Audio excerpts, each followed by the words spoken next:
Doomsday is approaching. Who's going to come out on top? The Runaways or the Pride? Runaways After Show starts now! You're tuning into the destination for TV superfan discussion, AFTERBUZZ TV.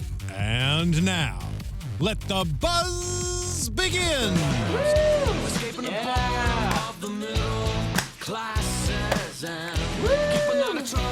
Who's excited? Runaways, it's Tuesday. And this song is awesome. Yeah. We have an awesome show for you guys today. I'm Oliver Drennan. Follow me on all social media platforms at Ollie Dreamer. We have a very special guest joining us, but let me introduce my wonderful panel of Runaways. Hey guys, I'm Chae Jones. You can find me at Real Chae Jones on Twitter and Instagram. Hey everyone, I'm Mina, and you can follow me on Instagram at Mina Makes Magic. Hey guys, I'm Ashley Brinkman. You can find me on Instagram at Ashley_Brinkman. And this song is amazing because it is by you, our special guest. Introduce yourself. You don't even need an introduction. You don't. I'm James Marsters. Woohoo! Yay! Also known as Victor Stein in Runaways. I'm the biggest douche on the show.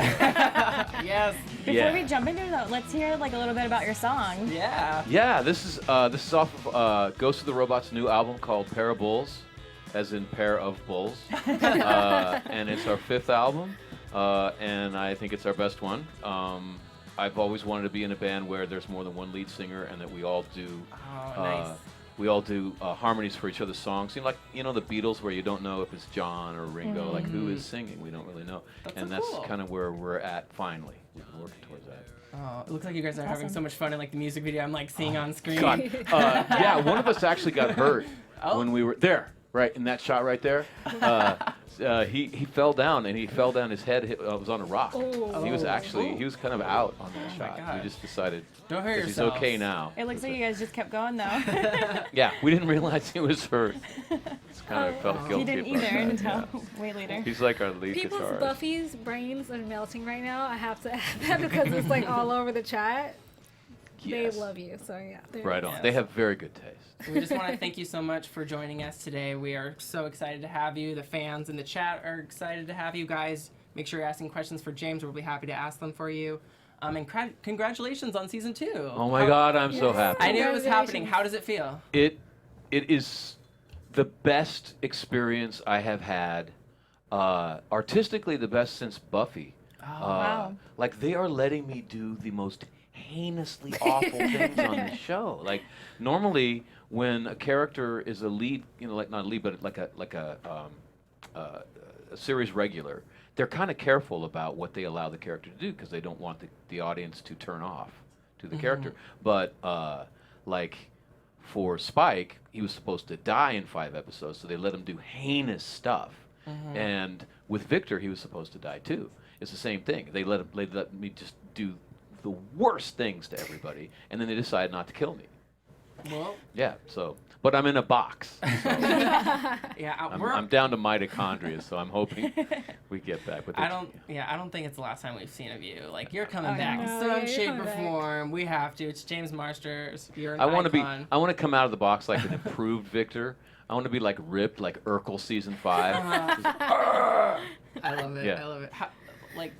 Do you think you prefer playing kind of like those not so black and white characters, those gray characters, such as Spike, such as Victor, like, because you have so much more freedom to do what you want? So Yeah, I think that's kind of closer to reality, really, because I mean, like, there's not really villains in the real world. There's just human beings that are hurting each other for whatever reason, you know, and everybody's got I don't know, even people who are doing really bad things are human beings.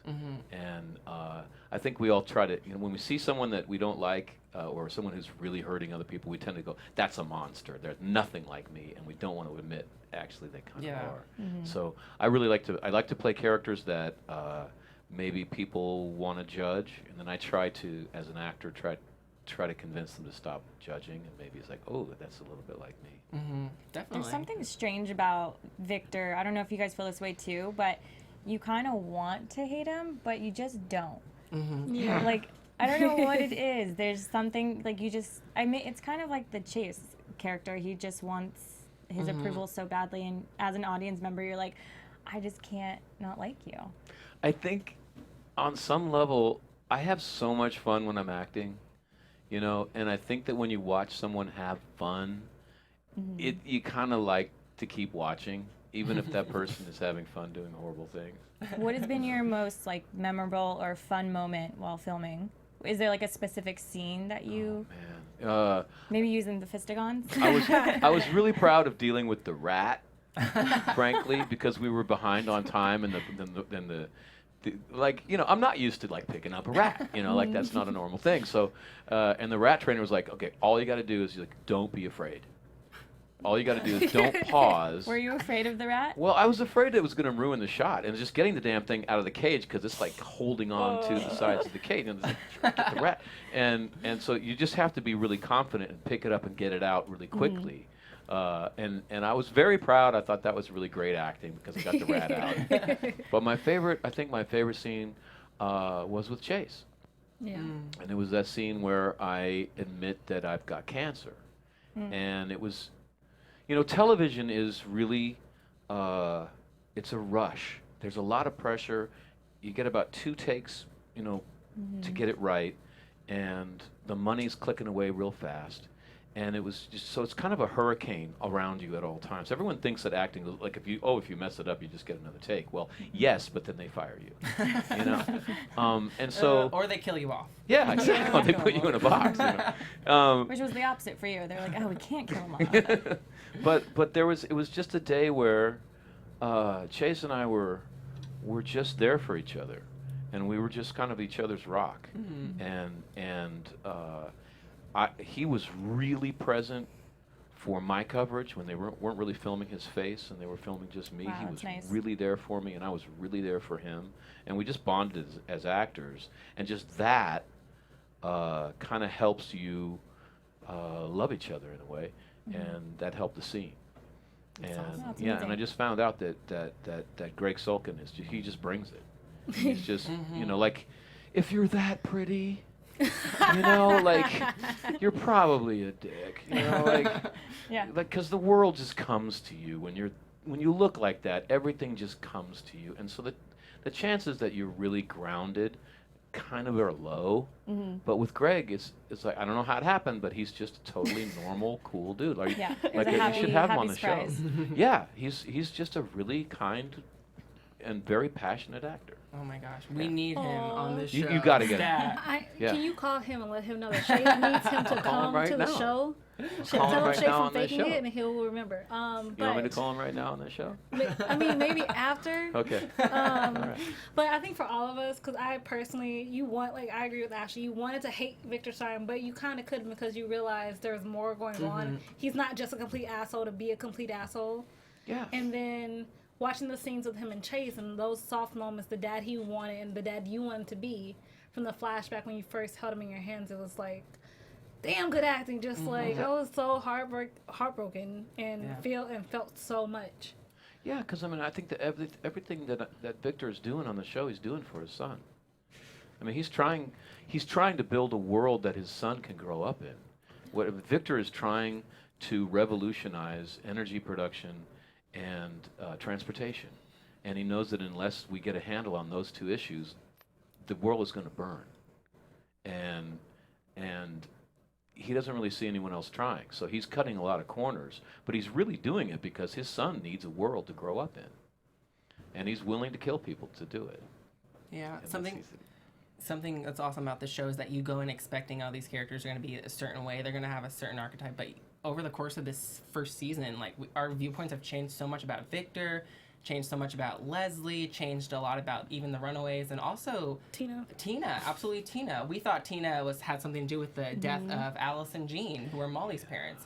And we find out she had nothing to do with it. She burned her hand in this episode, Doomsday. Yeah. She didn't have anything to do with it. After the news she got from Leslie. But Leslie knew all along, and, you know, we find out that the parents were killed in an explosion, but Molly survived. then, did you see the one tonight?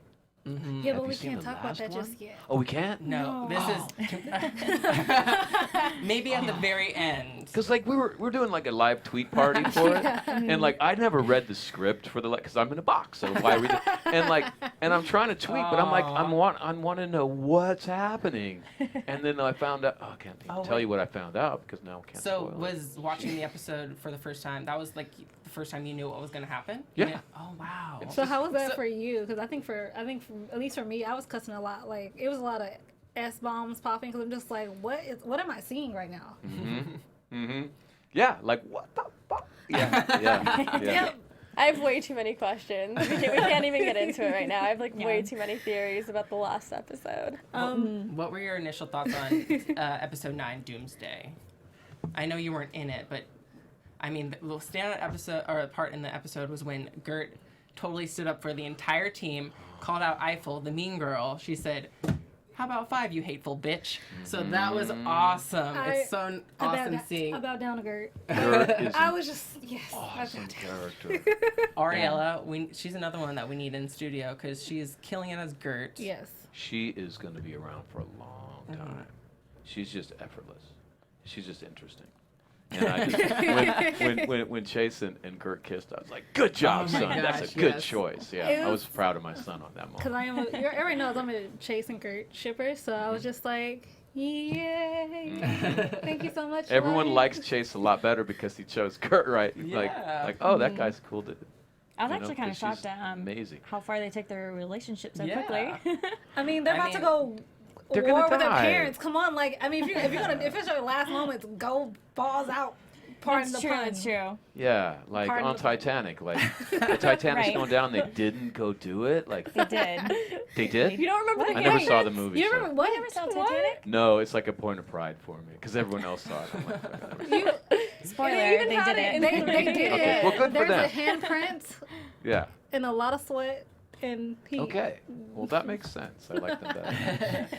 Well, Still not going to see the movie. Ivan in the chat wants to know: do you enjoy playing such a big comic book character with Brainiac on Smallville and now Victor Stein on Runaways? Yeah. I like comic books. They're when they work, they're a lot like movies, you know. But at the same time, I don't think Brainiac was a whole lot like the Brainiac in the cartoons. I think in a way on Smallville, Brainiac was exactly the opposite of what he was like in the cartoons. In the cartoons, he's kind of over the top. He's always got this maniacal smile, and he's super powerful. And in the show, I'm just like, "Hey, man, hey, Clark, what's up, man? You got to forgive yourself. Love is the most important answer, Clark." And actually, I never read Runaways, the comics. oh, you never read them? No, I did a French television show called Metal Hurlant, which was based on the comic book Metal Hurlant, which came over here as Heavy Metal, which was super sick, really dark. It was like Twilight Zone, but for a new generation, so it was way further that way. And they took the comic books and made half-hour shows out of those stories. And I read the comic that our episode was going to be based on, and I ended up feeling like I was doing an impersonation of a character that had already been played, like doing like a Marlon Brando part, or like playing James Dean. Like you just don't want to do that, you know. So I felt like I was a little bit hamstrung by trying to live up to somebody else's performance, and I didn't want that to happen again. And I just wanted to kind of trust that the people, Stephanie Savage and Josh, they know the comic backward and forward, and they cast me for a reason.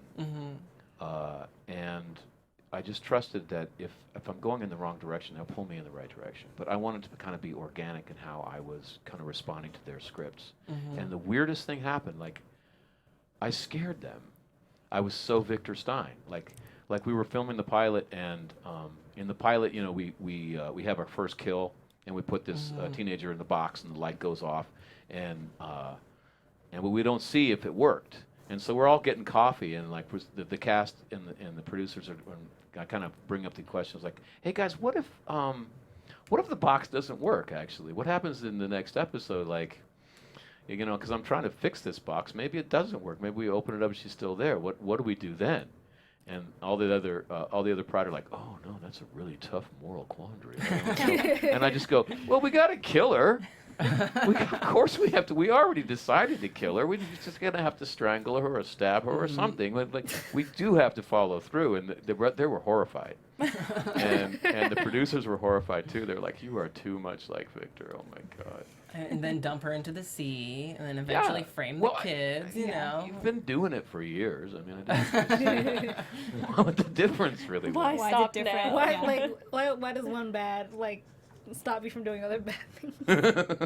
Where do you draw But the then, line? and then I was like, I went up to them the very next week and I said, okay, I think I've got the unrepentant, like Victor's the one in the pride that is not second guessing himself. He's marching straight through an ocean of blood and he's not going to look back and say, oh, maybe I should have not done that. He's not doing that. The rest of them still are just feeling queasy about it, but he's just way past that, and I think that's kind of cool. We filmed the first episode, and then we were doing the second. I was like, okay, I got that, and now I want to go for love. I feel like when you find the love, you find the gold in the mountain, artistically, whether it's love denied or love anything.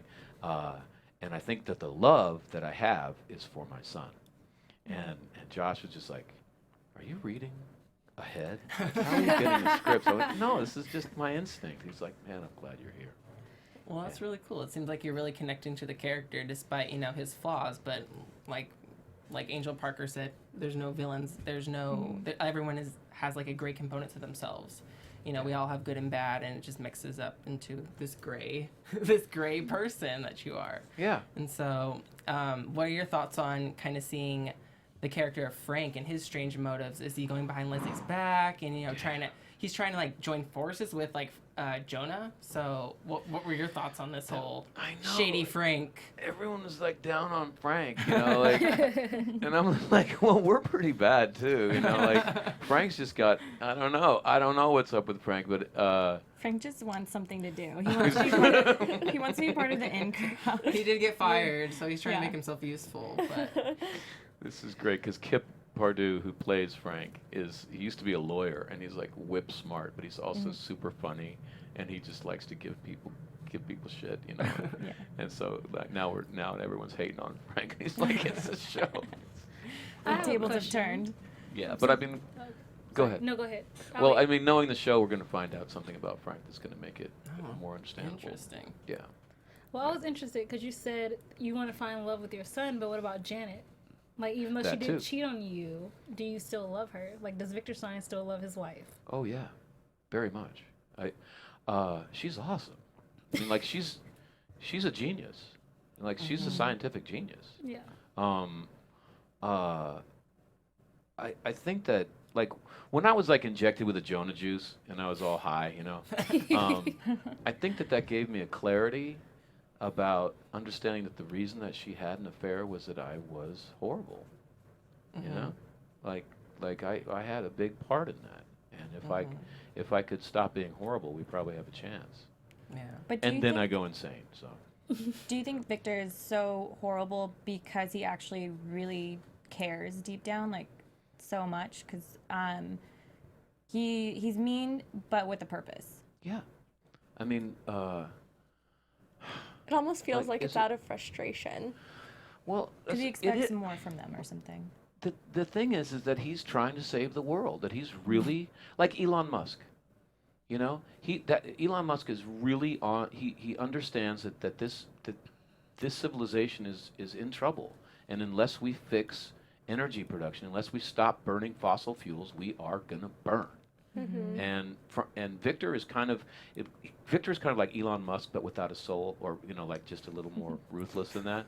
But like if someone told you that you could save the human race, but to do it you're going to have to start killing one person a year forever, would you do it?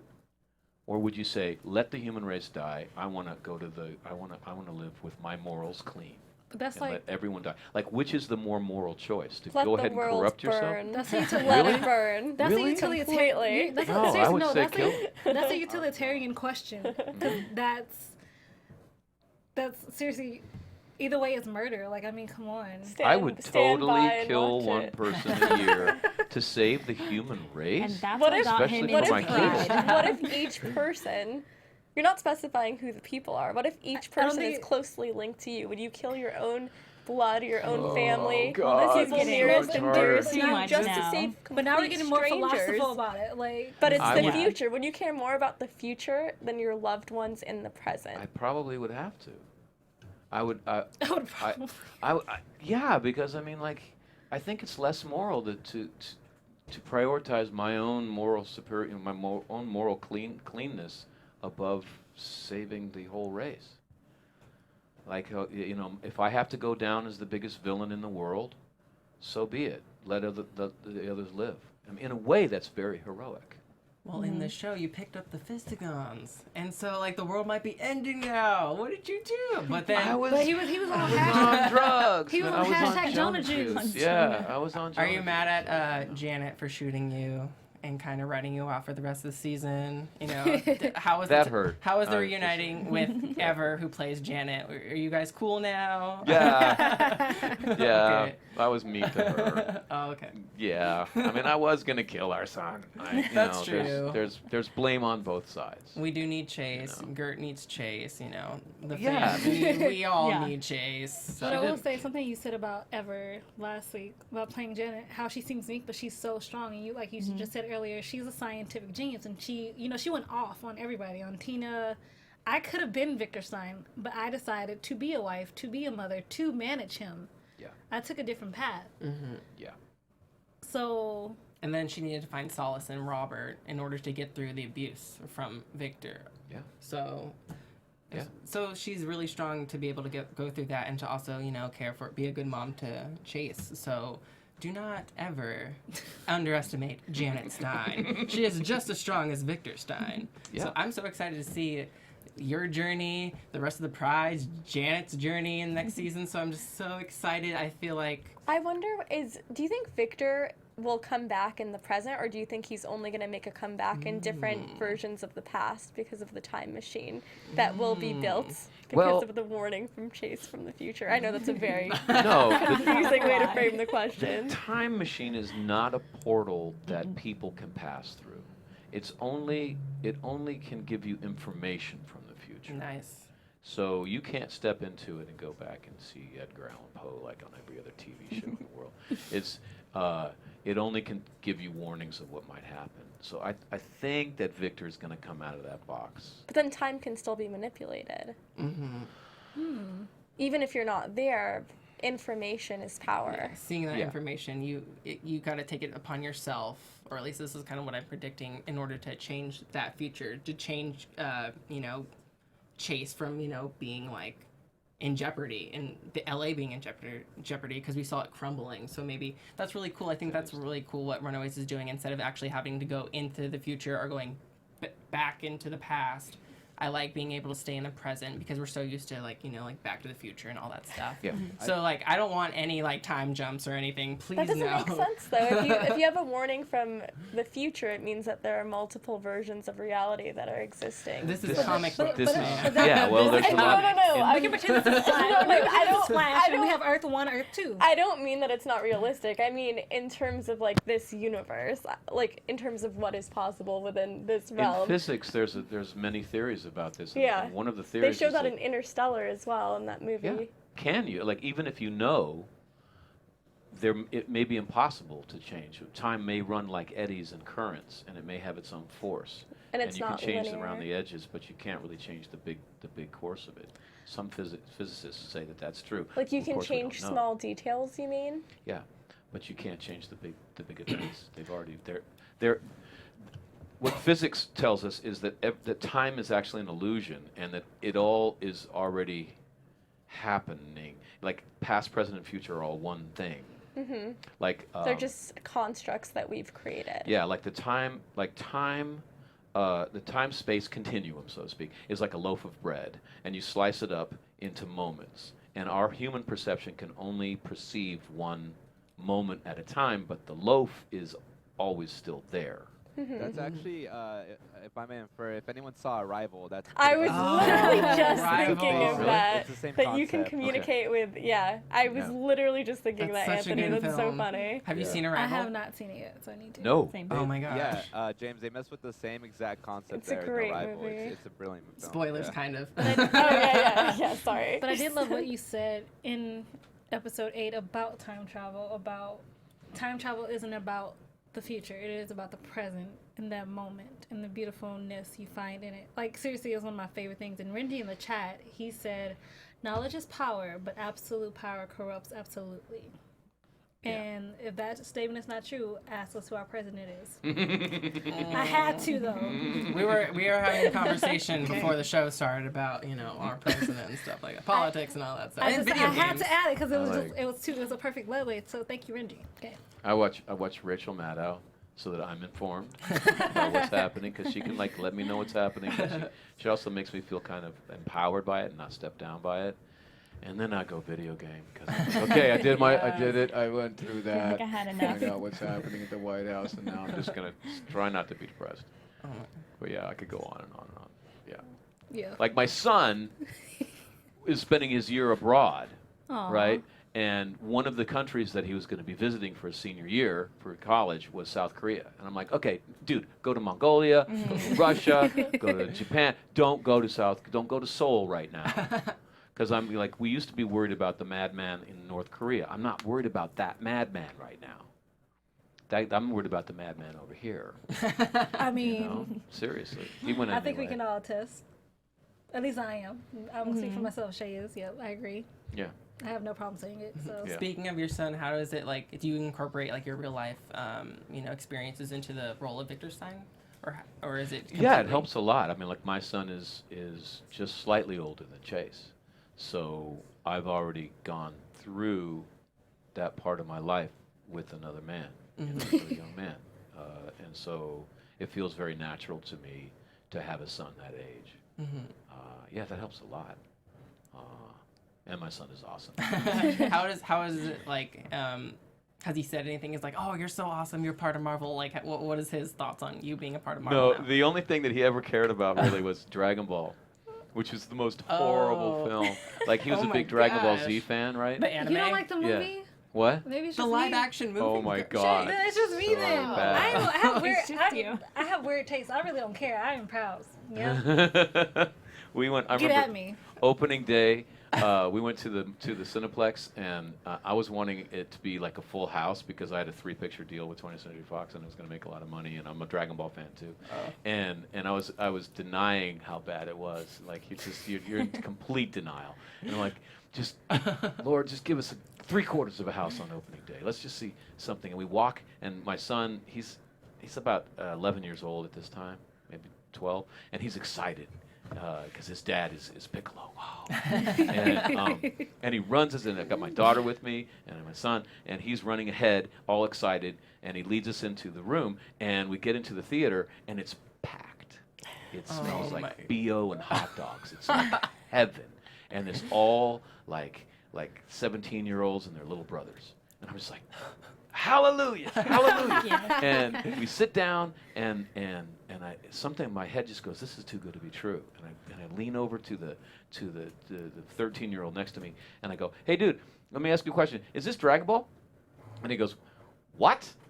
And I go, is this Dragon Ball? He goes, no, man, this is Fast and Furious. Like, offended that I would think that he was watching Dragon Ball. And I leave my kids out, and I'm like, Lord, just give us half a house. And it was this total daddy walk of shame because we got into the theater, and including the 3 of us, there were 5 people on opening night.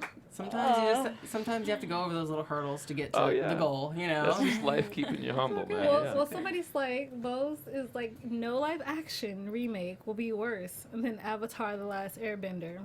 Oh, yeah. That one was pretty bad, So- honestly. Yeah. I mean, The kid could fight, though, I gotta say, man. There was a couple sequences in that. The movie was bad, but some of those fights, there was one follow shot of the kid doing stunts that was really just amazing. Yeah.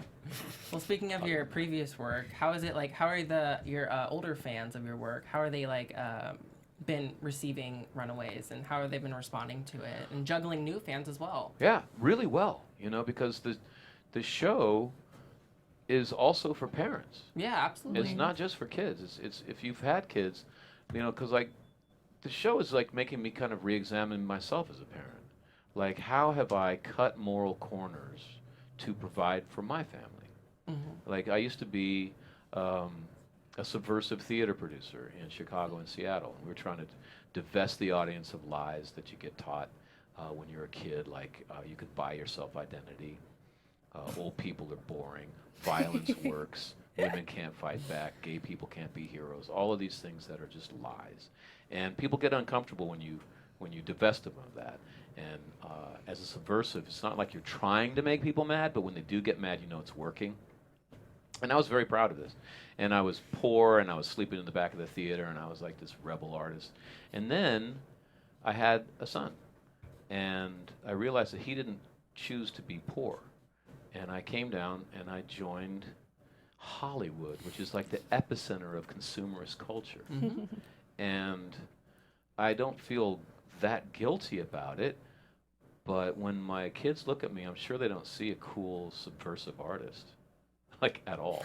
They see Dad, the TV guy, And so that, I think all parents, I stopped trying to change the world when I became a parent. And I started trying to use the rules of the world as they were to benefit my kids. And so I got co-opted by society, and I stopped trying to fight back. And that kind of makes you kind of feel uncomfortable. And in some ways you start to cut moral corners. I haven't killed anyone, So but I think all parents do family, that. kill the world and let it burn. Yeah, You got the exactly. real Get the answer out t-shirt, now, yeah. But I think that all parents are put in that position, and also like you start lying to your kids real early. It's Santa Claus. Yeah. You lie to them. You want them to have a good Christmas, and then they find out about it at age 10. They have to forgive you for that. Or you come home and like, why are you in a bad mood, Dad? What you don't say is, I just got back from the doctor and I might have a melanoma, but we'll find out. You don't tell them that. Or you don't say, we're behind on the rent. Just want to be honest with you. And so you keep lying to them, and at some point they get old enough to recognize they've been being lied to for a long time. And there's gulf that opens up about 12, 13 years old. And so the show is really, that's a major theme of the show. I mean, it's turned up to 11 on the show, but it's really examining that gulf. And so to answer your question, a lot of the people that grew up on Buffy or are almost as old as I am, freaking old, they have kids, and they can see in some way themselves in the characters of the parents, Well, it's interesting because if the parents had been a little bit more honest to all the kids, there wouldn't have been the miscommunication, and they probably wouldn't have ran away. What do you Yes, say? they would've. Like, Yeah. What do you say? We've been sacrificing kids for like years. It's so hard. you Like, meet But this- Because some are now guiltier it's than just- others, too. But now you're That's true. left with no kids. Like, they're all. I mean, you're in a pod, but so hard. Because like still, they could have like they- been saved from that. they join Jonah because Jonah's telling them, like, I'll give you all this new technology, Victor. Right. You can You revolutionize. think you're gonna save the world? Exactly. And then at some point, he asks you to start doing these killings, and the people that try to get out of it get killed off, and you quickly realize that if we try to rebel against Jonah, we're next, Yeah. and our kids are going to be killed. So you keep going, You're and trapped. keep going, and then your kids get to be teenagers, and like, what do we tell them? Like, at that point, You're far. Oh, you're too far down yeah. the rabbit hole. you're forked, as they say on the good. The good. Yeah, the that's good the good place. place. The good place. You're totally Yep. forked. We, Yeah. we saw it in Doomsday, they finally have that big confrontation at the end. I mean, I know you're not there. You're in a box somewhere, but the pride, the rest of the pride, and the Runaways, they're having this standoff. And they learned about Molly. Learn about Molly. We learn about Carolina's powers. They just got back from the dance that they ditched, and everything's coming into fruition. And we see Leslie had no idea that Carolina had these powers herself. So, And the Runaways themselves. I mean, like, how do you they're trying to reconcile the fact that they actually love their parents, and they know their parents love them, but their parents are stone cold killers. It was such a powerful scene. You know, you kind of want the parents and the Runaways to reconcile. I'm kind of like, no, but the Runaways, they're like had it up to here. They're like, we'll fight you if we have to. And we're a family. Like at this point, Yeah, it's become like, to guys, us or you've you. fallen. They see clearly, like, you guys have fallen. I love you, but you have fallen, and I'm not going to let you continue to do what you're doing. Yeah. Is there one of the Runaways that you connect with personally? Well, that's the thing. I've only really shot with Greg, with Chase. I think he's awesome. He's really Were you a Chase super growing up? professional. You were a Chase? No. No. Were you more like Alex? I was a total nerd. I knew. You were a dirt. I was I was yeah. gonna say Alex, but that worked. No, I was not even Oh. as cool as Alex. Like, no way. Like big puffy hair. Oh God. But then in high school, discovered punk rock, and You were Nico. yeah, and I became complete Yeah. Nico, man. Like Yes. I remember we used to. I grew up in Modesto, California, and it's kind of a agricultural town. It's pretty conservative, and so every Saturday we would just put on high heels and lipstick and Nice. dresses, Had and your we'd own go see Rocky Rocky Horror. Horror Picture Show, and we would just parade down the main street and like, oh, am I making you uncomfortable, baby? I'm love so sorry about that. Yeah. That was awesome, and It that seems led like- to punk rock. Yeah. It seems like the way that you were growing up fits so well with the characters that you've played, Spike Yeah. and Victor, because you kind of go against the grain and you're just like, what? Look at me, like in your face. That was like there was a reason they cast me as a punk rock vampire. Like I remember Joss was like, I want you to be the Sid Vicious of the vampire set, and I was like, no, you don't. And he was like, yeah, I do. I was like, no. Listen, I'll give you Sid Vicious. And I went, girls like me because I've got a nice face and beautiful figure. I said, Joss, Sid was an idiot. He couldn't play the bass. He didn't play on the album. He ruined the tour. He was a moron. What you want is Johnny Rotten. You want Johnny Lydon. And he's like, I don't care, just a punk rock James. What do you want? Well, Yeah. first of all, congratulations for being the 20-year anniversary last year of Buffy, and you guys got back together. How was that? That was so awesome. Like, I'm used to hanging out with those people when we were so tired. Like, we were known as Buffy the Weekends. We worked 12 to 20 hours a day. Like, most Wow. TV shows are 12 hours a day, and there's a cutoff because you just can't spend. You have to pay the crew double. It's called golden time after 12 Golden hours. time is amazing. Yeah, and good. Trust right? me, it's amazing. Yeah, but Joss was able to work it with with the higher ups that he just got to keep us 12. Like we started at 4:30 in the morning on Monday, and then we worked 12 to 20 hours all through the week, so we would get out when the sun came up on Saturday morning. And you get to a level of fatigue when you're doing those hours that your short-term memory just goes, and you become kind of a zombie. And we used to play a game on the show. What did we film this morning? Quick, what did we film this morning? And we're like, I don't remember. Nothing. I got nothing. And so I'm used to these people as kind of quasi zombies, and to go back for the reunion when we were all well rested and not under pressure to actually live up to the scripts, because that's a lot of when you get a script that is that good, there's a lot of pressure to actually not ruin it. And so there's no pressure. We were all rested, and we had a great time. It was fabulous. How is the comparison of working, back in the days on a set such as Buffy, fast forward to Hulu Runaways? How is the production different? Is it easier or is it harder, you think? I mean, you get more sleep So probably. much. No, I mean, it's pretty much the same. Okay. Same? Yeah. Okay. Yeah. I mean, we shoot digital now. Mm-hmm. It's just it's a small difference. It's just like it used to be that you only had a certain amount of time before the mag ran out. So there was always you had to wait for them to get the camera back loaded and all this stuff. And with digital, you can just keep rolling. Cut. Actors reset, don't cut, and that's kind of freeing. But most of the rest of it's pretty much the same. It's just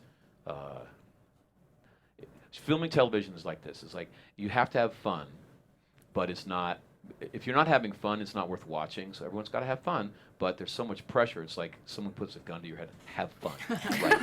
I'm having fun. Yeah. Yeah, you know, and How much fun do you want me to have? if you can do that, then you could, you have a future in television. But that's kind of what that's what it is.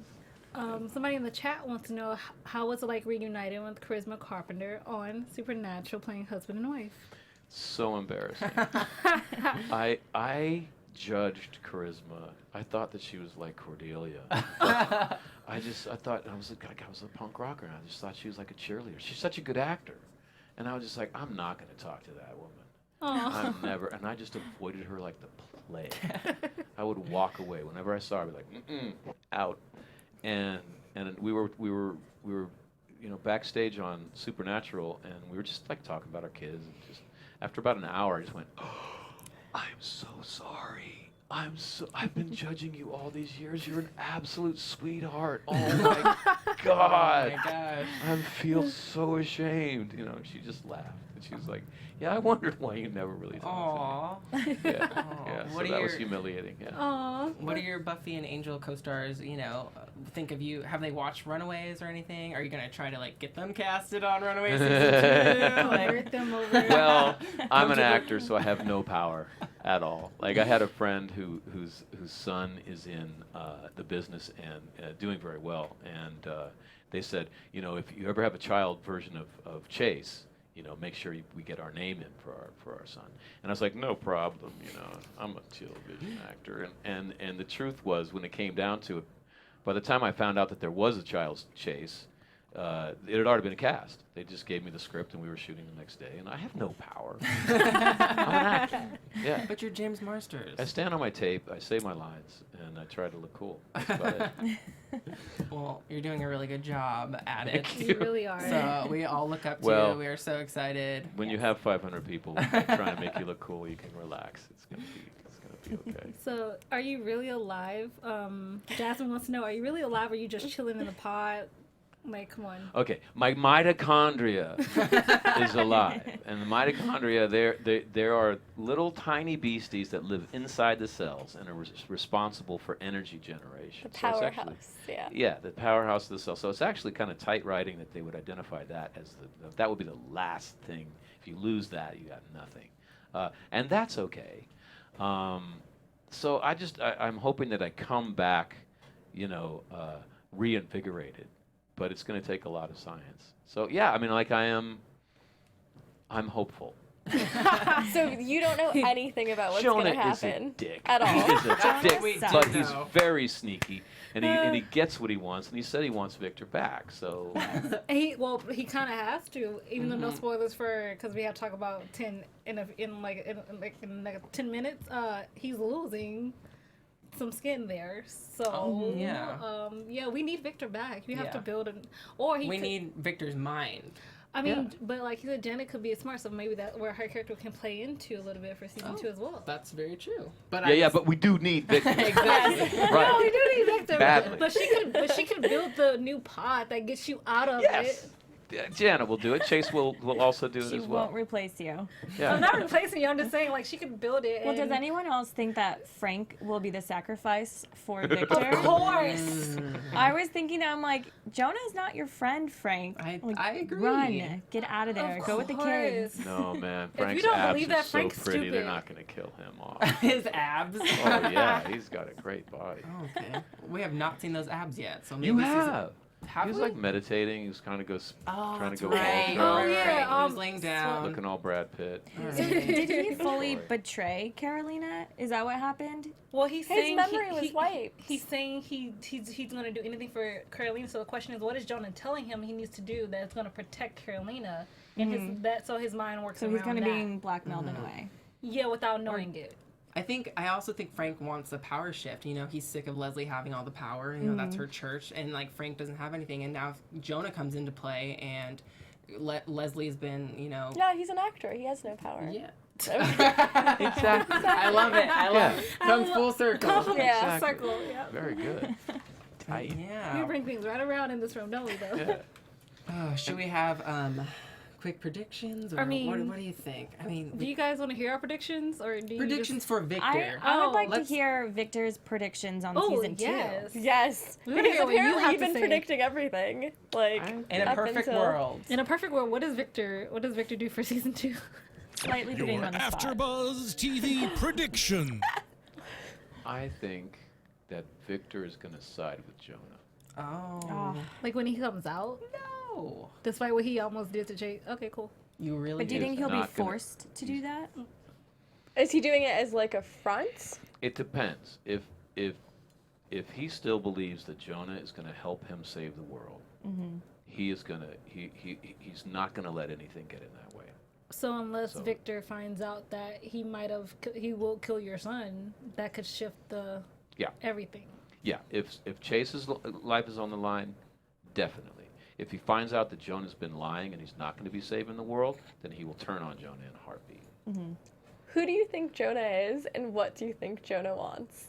He's a dick. Through and through.